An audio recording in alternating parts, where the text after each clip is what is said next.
இந்தியாவோட மிகப்பெரிய விளையாட்டு திருவிழாவான ஐபிஎல் தொடரோட 2024 சீசன் அடுத்த மாதம் இறுதியில ஸ்டார்ட் ஆக போகுதுன்னு எதிர்பார்க்கப்படுது.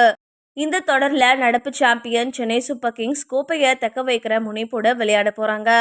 அந்த அணிய நட்சத்திர ஜாம்பவான் கேப்டன் MS தோனி இந்த சீசன்லயும் வழிநடத்த போறது ரசிகர்கள் கிட்ட எதிர்பார்ப்பை ஏற்படுத்தியிருக்கு.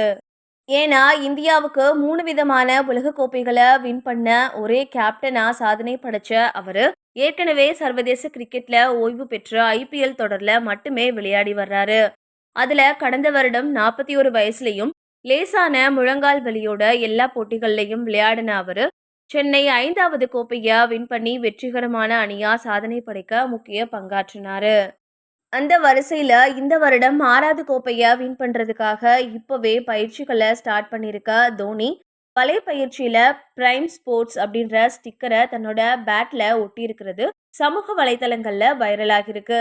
அதாவது கிரிக்கெட்ல விளையாடுறதுக்காக தன்னோட ஆரம்ப காலங்கள்ல உதவுன பரம்ஜித் சிங் அப்படின்ற தோனியோட நண்பர் ராஞ்சியில பிரைம் ஸ்போர்ட்ஸ் அப்படின்ற பெயர்ல விளையாட்டு உபகரணங்கள் கடையை நடத்தி வராரு.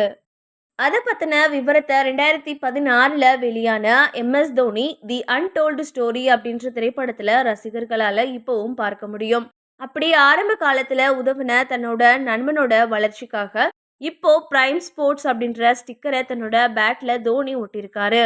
தன்னோட பேட்ல இடம் பெறுவதற்காக பல முன்னணி நிறுவனங்கள் பல கோடிகளோட ஸ்பான்சர்ஷிப் செய்யறதுக்கு தயாரா இருக்கிற நிலைமையில நண்பனுக்காக தோனி செஞ்ச இந்த செயல் ரசிகர்கள் கிட்ட நிகழ்ச்சியை ஏற்படுத்தியிருக்கு. இந்த நிலைமையில நண்பனுக்காக தோனி செய்யற உதவிய தாமும் பார்த்ததா ஆஸ்திரேலிய ஜாம்பவான் ஆடம் கில்கிறிஸ்ட் பாராட்டியிருக்காரு.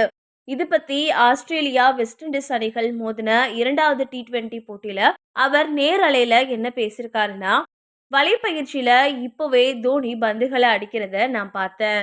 அவரோட பேட்டிங்ல புதிதா ஒரு ஸ்டிக்கரும் இருக்கு. அது உள்ளூர்ல இருக்கிற தோனியோட பள்ளி வயது நண்பனோட கடை.